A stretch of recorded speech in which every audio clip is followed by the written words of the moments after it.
আচ্ছা, তো আমরা বসে দেখি 2-এর 9-এর সমস্ত অঙ্কগুলো করে ফেলেছিলাম। এখন আমরা করব 10-এর অঙ্কগুলো এমসিকিউ। আচ্ছা, তাহলে 10-এর এমসিকিউ 1 নম্বর অঙ্কটা কী বলেছে না 0.243 whole to the power 0.2 into 10 to the power 0.6 এর মান আমাকে বের করতে বলেছে। আমাকে অপশন দিয়ে দিয়েছে 4টে। এ হচ্ছে 0.3, বি হচ্ছে 3, সি হচ্ছে 0.9 আর ডি হচ্ছে 9। বেশ, আমরা তাহলে সলভ করি। আচ্ছা, সলভ করলে দেখো 0.243 এটাকে আমি লিখতে পারি না 243 বাই 1000। এই পয়েন্টের জন্য 1 বসবে আর এই তিনটে সংখ্যার জন্য 0 বসবে। পয়েন্টটাকে উঠালে আমার নিচে 1000 আসবে। হোল টু দি পাওয়ার এই পয়েন্টটাকেও তুলতে পারি, এখানে 1 একটা পয়েন্ট আছে, তার মানে 10 আসবে, আর উপরে 2 ইন্টু 10 টু দি পাওয়ার একইভাবে লিখবো 6/10। 0.6কে আমি 6/10 লিখতে পারি। বেশ, এবার দেখো 10-এর হাজারকে আমি 10-এর কিউব লিখতে পারি। 10 কিউব মানেই তো 1000। আর 243 একে আমি একটু লসাগু বা এলসিএম করে দেখি কী আসে। দেখো শেষে আমার কী আছে, 3 আছে, তাহলে আমাকে কী করতে হবে, 3, 9 এইরকম টাইপের সংখ্যা দিয়ে দেখতে হবে। আচ্ছা, তাহলে যদি দেখি, তাহলে 3 দিয়ে যদি করি, তাহলে 3 8 34, 3 একে 3 হলো। আবার যদি 3 দিয়ে যায় তাহলে হবে 3 2 6 আর 3 7 21। আবার যদি 3 দিয়ে যায় 3 9 27। আবার যদি 3 দিয়ে যায় তাহলে সেটা হবে কি 3 3 9। আবার যদি সেটাকে 3 দিয়ে যায় তাহলে 3 1 3। তাহলে এটা হবে 1 2 3 4 5, মানে 5টা 3। এককে তো আমরা সেরকমভাবে কাউন্ট করি না, তার মানে এটা কী হবে 3 টু দি পাওয়ার 5, কারণ 5 বার গুণ করছি 3কে, মানে 3কে 3-এর সাথে 5 বার গুণ করছি, তাহলে এটা কী হচ্ছে 3 টু দি পাওয়ার 5। তাহলে এখানে আমি লিখতে পারি 3 টু দি পাওয়ার 5, কারণ 243 ইকুয়ালস টু এত ইকুয়ালস টু এত। তার whole to the power 2/10 into 10 to the power 6/10 লিখলাম। বেশ, এবার এটা তো একটা আছে, তার হোল টু দি পাওয়ার কি আছে না 2/10 আছে। তাহলে আমরা এই ফর্মুলাটা জানি যে x to the power m by y to the power m, ধরো তোমার কাছে এরকম আছে, তার যদি পাওয়ার এই এমগুলো থাকে না x by y whole to the power m থাকে, যেহেতু এখানেও পাওয়ার আছে এখানেও পাওয়ার আছে, তাই তোমাদেরকে এরকম করে দেখাচ্ছি যে x to the power m by y to the power m তার whole to the power m যদি থাকে, তাহলে আমি সেটাকে কীরকমভাবে লিখতে পারি x to the power m into m, আর এটা কী হবে y to the power m into n. কী হয় না এই এনটা উপরে লবের সাথেও ডিস্ট্রিবিউট হবে, আবার নিচে হরের সাথেও ডিস্ট্রিবিউট হবে, মানে এনটা দুজনের সাথে গুণ হবে। তাহলে আমার কী হবে x to the power m n by y to the power m n. এখানেও আমি তাই করবো, তাহলে এটা হবে 3 টু দি পাওয়ার 5, এটা এর ভিতরে একবার যাবে, গেলে সেটা আমার হবে 2/10, 3 টু দি পাওয়ার 5 ইন্টু 2/10। 5টা ওর আগে থেকে পাওয়ারে ছিল, এই পাওয়ারটা ওর সাথে গুণ হবে। সেমভাবে আমি লিখতে পারি 10 কিউব ইন্টু এ কী হবে এর সাথে গুণ হবে 10 ইন্টু 10 টু দি পাওয়ার 6/10। এবার দেখো 5-এর সাথে 2 গুণ করলে কী হবে 10 হবে, তাহলে লিখতে পারি না 3 টু দি পাওয়ার 10/10। এই 10টা 10-এর মতো রইলো, 5-এর সাথে 2 গুণ হলো আমার 10। আচ্ছা, এখানেও তাই, এখানে 3-এর সাথে 2 গুণ করলে কত হবে 6 হবে, আর 10 এরকম হবে, তাহলে 10 টু দি পাওয়ার এটা কত হবে 3-এর সাথে 2 গুণ করলে 6, আর এই 10টাকে রয়েছে by 10 into 10 to the power 6/10। ব্র্যাকেটটা ছাড়াই লিখলাম আমি। এবার দেখো এইটা আর এটা এক না, তাহলে কেটে দিতে পারি এদেরকে, কাটলো।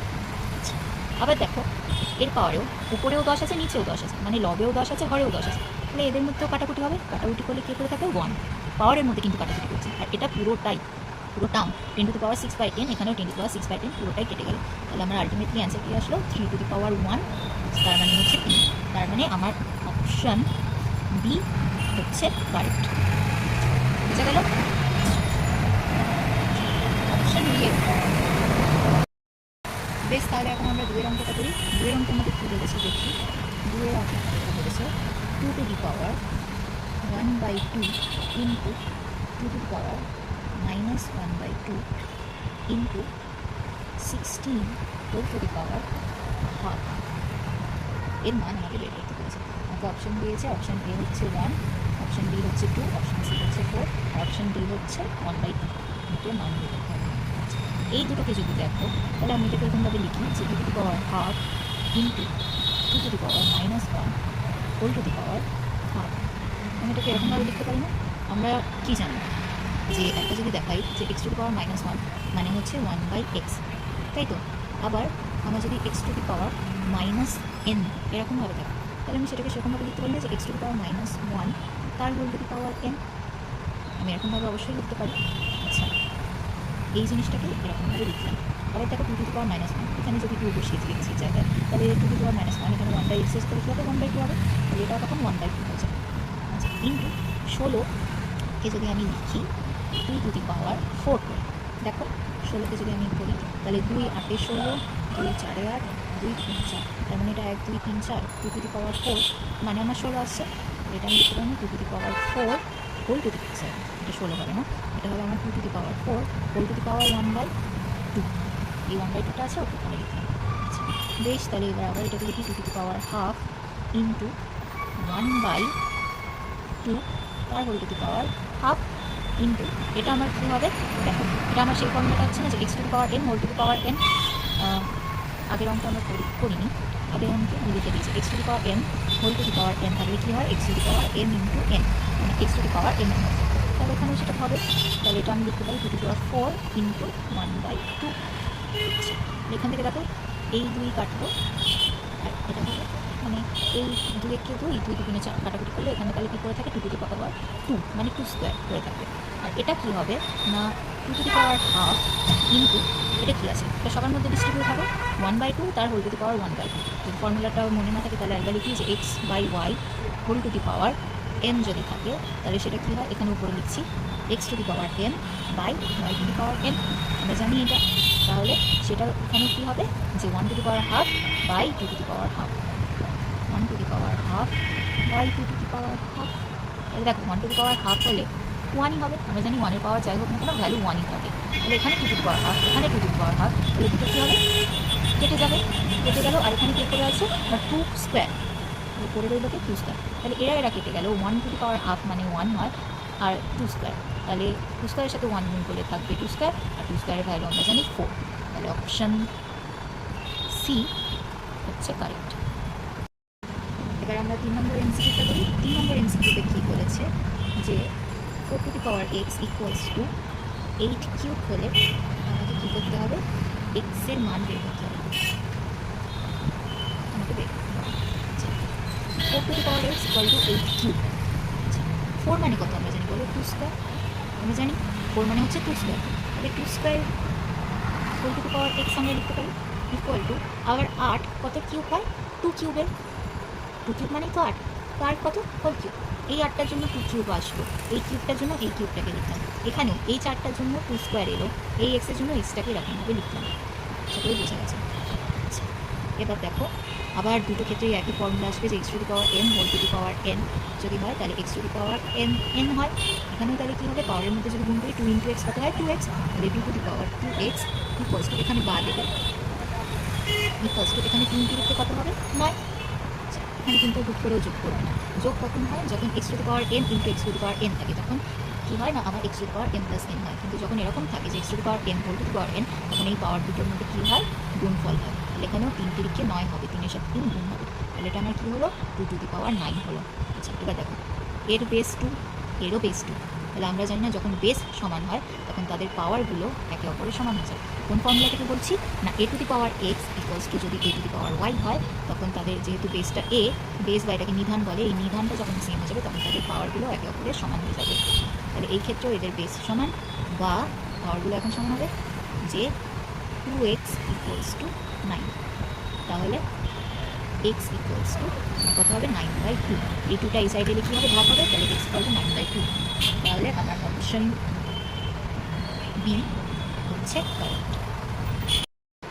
4 নম্বরটা এবার আমরা করি। 4 নম্বর অঙ্কে কী বলছে আমাদেরকে না 20 to the power -x equals to 1/7 যদি হয় তাহলে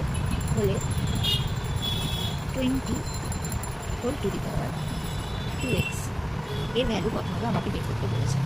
দেখো 20 to the power -x equals to 1/7 আছে, তাহলে এখান থেকে দেখো সেই একই ফর্মুলা, পাওয়ারে যদি -x থাকে তাহলে কী হবে সেটা আমার কী হবে 1/x হয়ে যাবে, মানে 1/20 টু দি পাওয়ার x হয়ে যাবে।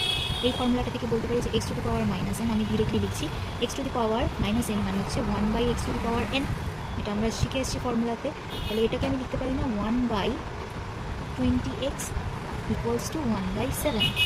আচ্ছা, এবার যদি আমি বজ্র গুণন করি 20x-কে ওপারে নিয়ে যাই, তাহলে এটাকে এরকমভাবে রাখতে পারি না।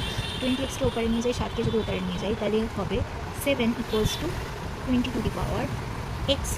এবার আমি কি লিখবো 20 to the power x equal to 7। Just এদের জায়গাটা আমি পাল্টে দিলাম।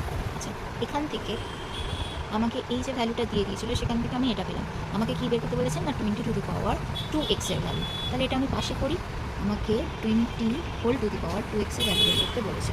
আচ্ছা দেখো, এখানে 2 এর সাথে x গুণ অবস্থায় আছে, তাই তো? মানে আমার x to the power mn এরকম অবস্থা আছে।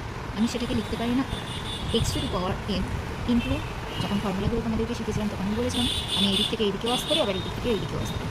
ঠিক এর বেলাটাও আমি তাই করবো। দেখো আমি ভ্যালু জানি কত, 20 টু দি পাওয়ার x এর ভ্যালু জানি। তাহলে আমি যদি এইটাকে 20 to the power x whole to the power 2 এরকমভাবে লিখি তাহলে কি কোনো সমস্যা আছে?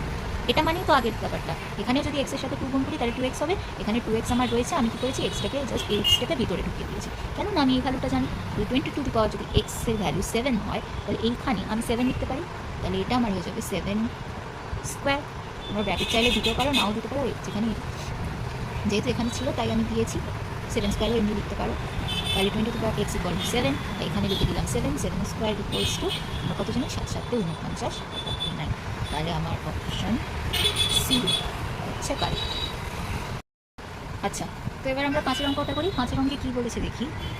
5 অঙ্কে বলছে যে 4 into 5 two the power x equal two 500 যদি হয় তাহলে x to the power x এর মান কত হবে আমাকে বের করতে হবে। দেখো 4 into 5 two the power x equal two 500 হলে আমাকে x to the power x আমাকে বের করতে হবে। এখান থেকে আমাকে x এর ভ্যালুটা বের করতে হবে। এই যে আমাকে সমীকরণ বা ইকুয়েশনটা দিয়েছে এখান থেকে আমি বের করবো। তাহলে আমি কী করবো, প্রথমে 500কে কার টার্মে ভাববো না 4 আর 5। আমাকে দেখতে হবে 4 আর 5 যেন আসে, সেই হিসেবে আমি 500কে ভাববো। তাহলে লসাগু করি। প্রথমেই কে যাবে, দেখো 5 দিয়ে যদি যায় তাহলে এটা হবে 5 100 500। আবার যদি 5 দিয়ে যায় তাহলে সেটা কী হবে 5 20 100। আবার কি জানি 5 4 20। তাহলে দেখো 4 একটা এলো আর 5 3টে এলো, তার মানে আমি এটাকে লিখতে পারি 4 ইন্টু 5 কিউব। কেন 5 কিউব না 5 3টে আছে, 5কে 3বার গুণ করা হয়েছে, ওর জন্য একেবারেই লিখে দিলাম 4 ইন্টু 5 কিউব। আচ্ছা, এটা হচ্ছে সমান সমান 500।